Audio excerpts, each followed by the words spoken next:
Hi friends, this is Sarah from Crafting and Relaxing. Welcome, thanks so much for joining me. Today I have a pile of stuff that I'm going to go through. It is from my friend that is moving across the country and some stuff from my mom. I'm going to show you why I brought it home, what I plan to use it for, and I need to make room. So I'm a butterfly, which means in the clutter bug world that I have to be able to see stuff, I have to be able to put it away easily or I won't. So my container, which is my craft room, is pretty full. So some of the stuff I'm gonna have to trade something out for or make room for. And those of you who live locally or I will see shopping, speak up if there's something in this pile that you want, because I clearly have some duplicates here. I changed the camera view so that you can hopefully see everything. My apologies if I go out of film. So I like to do puzzles. Puzzle pieces are also great for craft projects. So maybe you want to do a scrapbook page and you want some bright colors on it. Puzzle pieces are great. Some people die cut puzzle pieces, or they just buy puzzles at garage sales so that they can use them. I will definitely do a Route 66 puzzle because I'm a car fan too. And dogs, of course, more dogs. These are all from my friend. A Portland one, I think I've done this one. And then some Christmas puzzles. And I like to do a puzzle every year on Christmas Eve. It's the only time Mr. Crafting and Relaxing does one with me. So it's a big deal. I think this will be our Christmas Eve puzzle. The other thing is I do puzzles outside. I set them up on my patio table, and at night when I go in, I put a towel over them, just like a regular bath towel, and then maybe just a couple of like garden hand tools or something so it doesn't blow away. The towel keeps the dew off of it. My back patio is covered. The dew is the biggest problem. So if you know rain's not coming, I probably wouldn't do that with a puzzle that I wanted to keep and redo forever, or one that I borrowed. I wouldn't do it with one that I borrowed, but one that I was going to do and donate, I would for sure. Now look at all these notebooks. These are spiral bound notebooks. It's a ridiculous amount. She was just going to donate them. She bought them at one of those, get the second one for 10-cent sales. I like these for to-do lists. Of course, I could use the paper for junk journals. I could make this into a glue book. This could be your junk journal or whatever you want it to be. You don't have to buy fancy supplies to make stuff. So I couldn't let these go. They're fabulous. And I love to make lists, and I'm really messy, so I'm not like a bullet journaler. I write big. This, I don't know if I'll keep. It was a Tupperware that came with a lunch bag, but it's blue, and it also has these dividers in it, so you could take those out, put them in your drawer. So I thought I would try it out in my room and see how it goes. Then my mom had this giant box of envelopes because she used to invoice people, and now she's pretty much paperless. So she asked me if I would use them. And the answer is absolutely yes. These will be great in junk journals as a folded over page. I've also seen some projects where you use this envelope as the cover of your journal. You just open it all up, and then you get to have a window and you can collage on top of it. I just don't let paper go. I'll use them. I've been setting a bunch of them out lately. Not these, but junk mail ones. And I put my paint scraps and clean my brushes on them, and they're turning out beautiful. So sometimes they're decorated long before I'm going to use them. This is from my sister. This is a paint pour that she did. My sister is an amazing artist, ceramics, painting, jewelry, whatever. And she's gotten into paint pouring.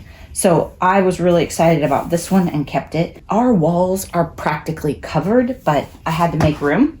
And then these two littles right here. This one's teal, and I don't know if it'll pick it up on camera, but it's metallic, like a teal and copper. And then look at this. It's a pour, but she ran a palette knife through it. Just adds that line and some interest. And there's a lot of nice cells in that one. And she's been experimenting with how much silicone, I don't know, whatever, that you put in it to get your cells to get bigger ones. Like this was one of her early ones, I think, and that's why they're all really small. Then my mom sent me with fabric scraps because she knows I'll use them. That bag is empty. So look at these. Many of you purchase these a lot. I've used them some, but I don't buy a lot of them because the bottom is gusseted So sometimes that crinkles up my paper. But these were my mom's, like, I don't want these anymore pile, so I took them.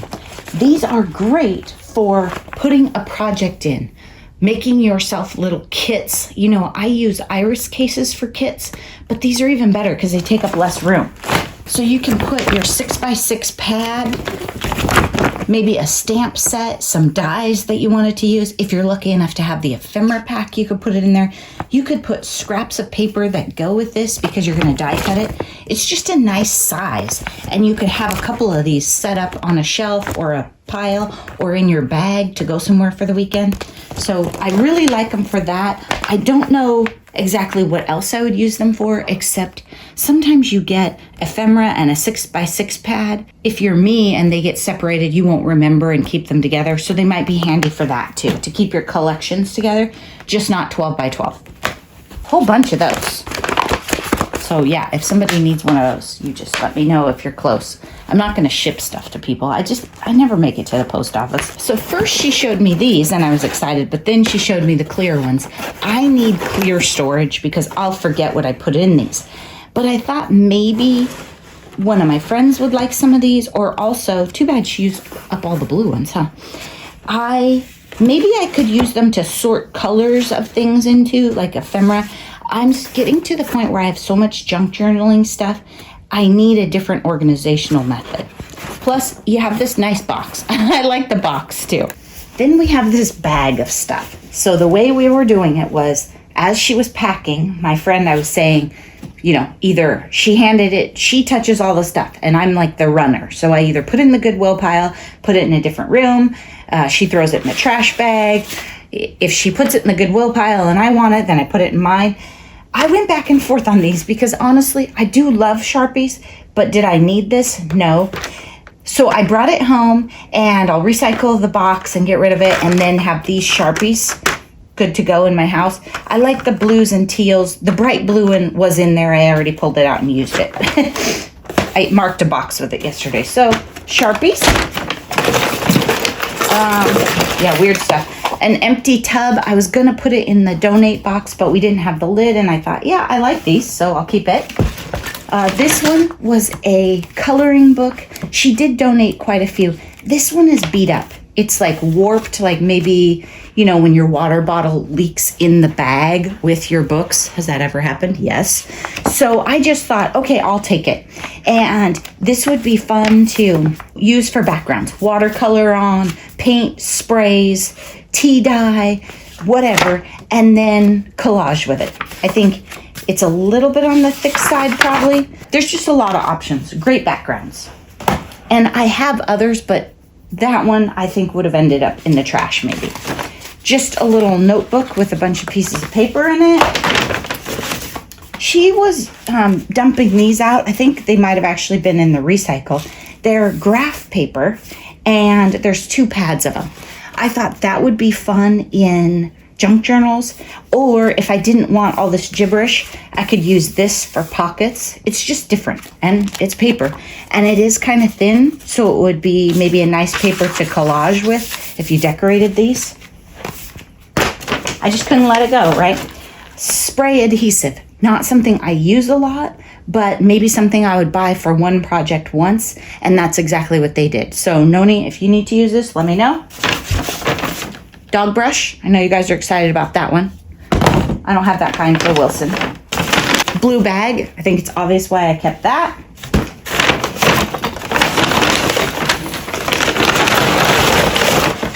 Now, this is all the stuff I dumped out of the bag. Some loose index cards. These were, you know, not in their package anymore. So this kind of stuff that just wouldn't donate very well. Remember that I used to work with a thrift store before, so I can package it up and sell it, but it's not gonna make them a ton of money. I'll take it. Aleene's Tacky glue. I know many of you use this. I used to use it 100 years ago. This was a paintbrush that was in a bathroom cupboard for some reason. She thought she painted a sample and then washed it. I have already put a ton of paint supplies in a cupboard for the next homeowner, so I was like, yeah, I'll take that one. Some command strips and their supplies. Didn't want them going in the trash. Here's that blue marker. Graphite pencils. She had 2 of them. She wasn't exactly sure why she had them. I don't have any, and I think I would like to play with these and hit them with some water and sort of see what happens. I said, could I have one? And she said, take them both. Paintbrushes, any paintbrushes that were headed for the Goodwill box, I grabbed those. Tissue paper, more paintbrushes, a little tiny mini glue gun and glue sticks. I don't really use my glue gun ever, and I think there might already be 2 here, but I just couldn't help it. It seemed like a good idea. More little paintbrushes. Here's a cute little paper clip that's decorated with ribbon, and it's a neat ribbon too. The white stripes are like rubbery. They have some texture. Some wrapping trim. Okay, I don't know what these are. We weren't sure. These, I thought maybe they were upholstery tacks. Then I thought maybe they were just cute thumbtacks. I don't know, but they're cute. They might just be thumbtacks, but they're super long. What do you think? They're plastic. I don't think they could be upholstery tacks because if you hit them with a hammer, I think they'd break. Not sure. And then, look at this little tree. I rescued it out of the garbage. I thought this would make an amazing stencil for scrapbook pages or art journal pages, or it would just be cool to be painted and put on something. It's thin enough that you could use it in an art journal that was spiral bound or a junky one that you made. You probably couldn't use it in like a Dina Wakley book. Super cool. I also brought home some of the envelopes that my mom prepares when she finishes a quilt. She sends me with bits of fabric or pattern or notes about it so that I can make the scrapbook pages. If you watch my channel, you know that she wants to make 100 quilts, and I make an 8x8 scrapbook page for each one. I'm gonna work on those pretty soon. Now I need to go through and figure out how to make it all fit in my room. Those of you who've stayed to the end, this is the situation that needs to be dealt with. Empty boxes because my friends are kind and save them for me, but I get busy. That is stuff that I took to my mom so my sister and my mom could go through and get stuff out of. I don't know. That's a lot of projects from this week. That's from updates that I never cleaned up. I don't know what's going on over there. So there is some floor space right there. So we're still doing okay, but I clearly have some work to do. Thanks so much for watching. I hope you got ideas, and then it's interesting later, I think, when I watch people's like thrift finds and that kind of thing, to see what they do with the stuff, right? Like obviously the paintings I'm just gonna hang on the wall, but maybe some of this other stuff will show up in a project or an organizational thing and you'll think, oh, I didn't see that coming. Thanks for watching. Bye-bye.